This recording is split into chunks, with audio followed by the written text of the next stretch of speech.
प्यारे बच्चों, सुप्रभात। मसीह सेवाश्रम इंटर कॉलेज के ऑनलाइन चैनल में आप सभी का स्वागत है। आज आप पढ़ेंगे हिंदी प्रथम पेपर। पुस्तक का नाम है वसंत, पाठ 1 ध्वनि।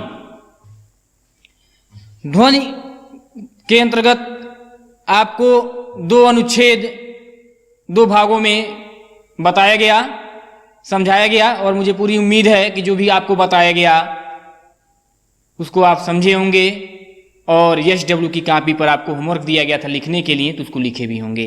तो आज आप ध्यान देंगे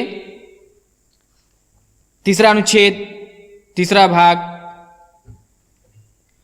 पुष्प पुष्प से तंद्रालस लालसा खींच लूंगा मैं, अपने नवजीवन का अमृत सहर्ष सींच दूंगा मैं। द्वार दिखा दूंगा फिर उनको, है मेरे वे जहां अनंत, अभी न होगा मेरा अंत। ये आपके जो है पद्यांश हैं, ये आपकी पंक्तियां हैं। तो सबसे पहले आप संदर्भ लिखेंगे। संदर्भ आपका होगा प्रस्तुत पंक्तियां। पद्यांश भी लिख सकते हैं, बोल सकते हैं। प्रस्तुत पद्यांश हमारी पाठ्य पुस्तक वसंत भाग 3 के ध्वनि नामक पाठ से अवतरित है। इसके कवि सूर्यकांत त्रिपाठी निराला जी हैं।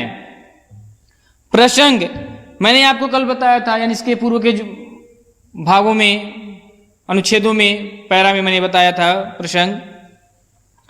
प्रस्तुत पंक्तियों में, प्रस्तुत पद्यांश में कवि नवयुवकों के मन से निराशा के भाव को दूर करना चाहता है, उनमें एक नई चेतना जागृत करना चाहता है। व्याख्या से पहले आप जो है इस पैरा के, इस अनुच्छेद के, इन पंक्तियों के जो कठिन शब्द हैं उनके अर्थ समझेंगे, देखेंगे। सबसे पहले तंद्रालस। तंद्रालस का मतलब हो गया नींद से अलसाया हुआ, नींद के कारण अलसाया हुआ। दूसरा आपका है लालसा। लालसा का मतलब हो गया अभिलाषा, इच्छा, कामना। उसके बाद आप देखेंगे अनंत। अनंत का तात्पर्य है, अर्थ है जिसका अंत न हो। अब आप व्याख्या समझेंगे। पुष्प पुष्प से तंद्रालस लालसा खींच लूंगा मैं, अपने नवजीवन का अमृत सहर्ष। सहर्ष का मतलब होता है खुशी के साथ, हर्ष के साथ सींच लूंगा मैं। प्रस्तुत पद्यांश में कवि कहते हैं कि मैं हर एक फूल से उसके आलस्य को खींच लूंगा। अर्थात कहने का तात्पर्य है, कवि यह कहना चाहता है कि मैं प्रत्येक नवयुवकों के, यानी जो नवयुवक आलस्य में पड़े हुए हैं, निराशा में पड़े हुए हैं, निराशा के भाव से जी रहे हैं, ऐसे युवकों के मन में नए जीवन का अमृत प्रसन्नता के साथ प्रसन्नता से भर दूंगा।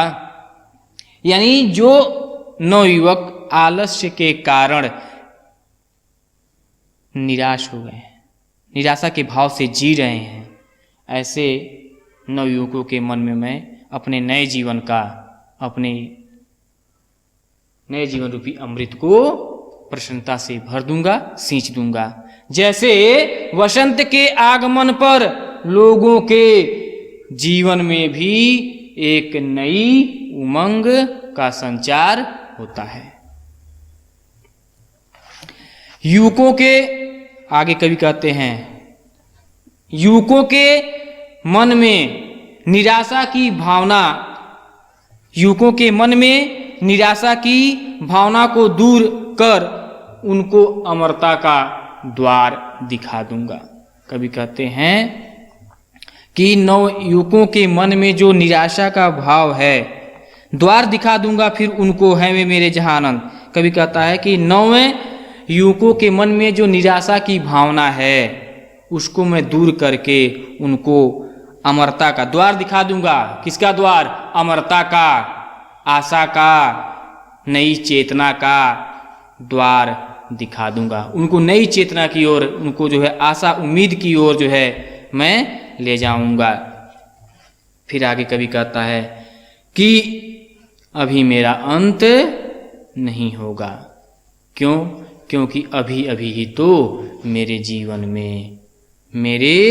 जीवन में वसंत का अर्थात यौनावस्था का आशावादी दृष्टिकोण का आगमन हुआ है। मैं इससे नई पीढ़ी को, नए युवकों को, नवयुवकों को जगाऊंगा। इसलिए मेरा अंत अभी नहीं होगा। आज के लिए बस इतना ही। होमवर्क में आप इन पंक्तियों का जो है संदर्भ, प्रसंग और व्याख्या SW की कॉपी पर लिखेंगे और याद करेंगे। इसके साथ ही साथ मैंने इस पाठ के जो कठिन शब्द थे उन शब्दों के अर्थ भी बताया, उसको भी आप CW की कॉपी पर लिखेंगे और याद करेंगे। धन्यवाद।